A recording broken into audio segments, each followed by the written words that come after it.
नमस्कार, मैं हूं लकी मौर्य और आप देख रहे हैं टीएफटी न्यूज। बिहार में बुरी हार के बाद कांग्रेस एक्टिव मोड में आ गई है और दिल्ली में पार्टी की बड़ी समीक्षा बैठक शुरू हो चुकी है और इसमें बिहार के सभी 61 प्रत्याशी मौजूद है। सवाल सिर्फ इतना है कि कांग्रेस की हार का असली कारण क्या था और आगे की रणनीति क्या होगी। समीक्षा बैठक का एजेंडा क्या है और बिहार विधानसभा चुनाव में सिर्फ 6 सीटें जीतकर कांग्रेस कैसे रह सकती है। हार के बाद पहली बार दिल्ली के इंदिरा भवन में भी आज बड़ी समीक्षा बैठक बुलाई गई है, जिसके तहत इस मीटिंग में शामिल है बहुत लोग, जैसे कि प्रदेश अध्यक्ष, प्रदेश प्रभारी, इसके साथ में पूर्व सीएलपी नेता भी हैं और चौथा सांसद और विधायक भी हैं।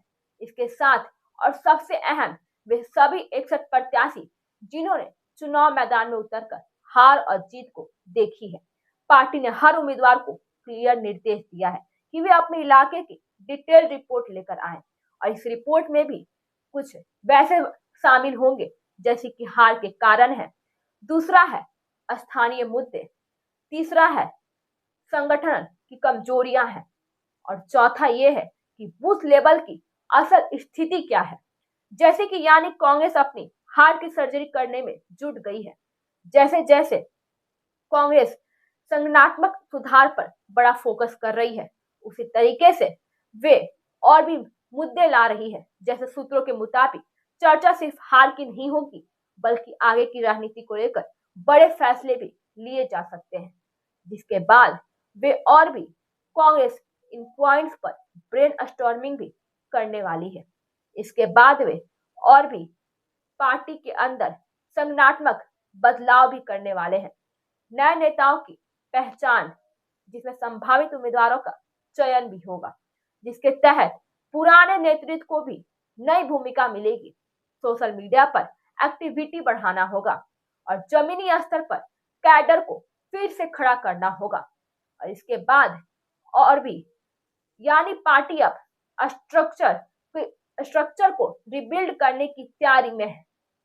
जैसे कि अगले चुनाव की क्या तैयारी होगी, जिसके बाद यह बैठक सिर्फ विधानसभा चुनाव की समीक्षा ही नहीं होगी, बल्कि इसके साथ साथ में आने वाले लोकसभा चुनाव यानी कि निकाय चुनाव और पंचायत चुनाव को लेकर भी रणनीति तय होगी। इसके बाद और भी ये पार्टी के अंदर यह भी सवाल है कि क्या क्या कांग्रेस बिहार की पॉलिटिक्स में अपनी खोई हुई जमीन वापस पा सकेगी। क्या इसलिए जनसंपर्क अभियान, विचार मंथन, शिविर और बूथ स्तर पर भी मजबूती जैसे प्लान पर भी जोर दिया जा रहा है, जिसके तहत महागठबंधन की चिंता भी बहुत बड़ी है। सिर्फ कांग्रेस ही नहीं, बल्कि इसके साथ साथ पूरा महागठबंधन भी इस चुनाव में पूरी तरह कमजोर हुआ है, जिसके बाद वे आरजेडी सिर्फ 25 सीटों पर ही सिमट गई और कांग्रेस महज मात्र 6 सीट ही ला सकी है।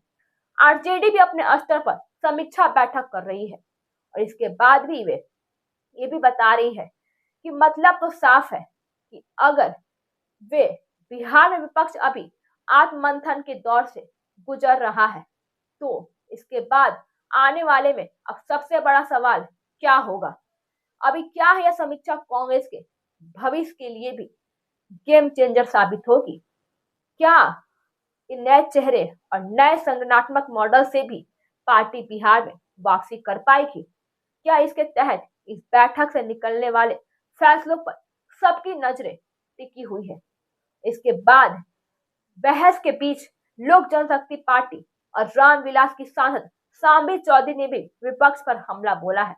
उन्होंने साफ कहा है कि विपक्ष केवल मुद्दा उछालकर जनता को भ्रमित करने की कोशिश कर रहा है, क्योंकि उनकी राजनीतिक रणनीति लगातार असफल हो रही है।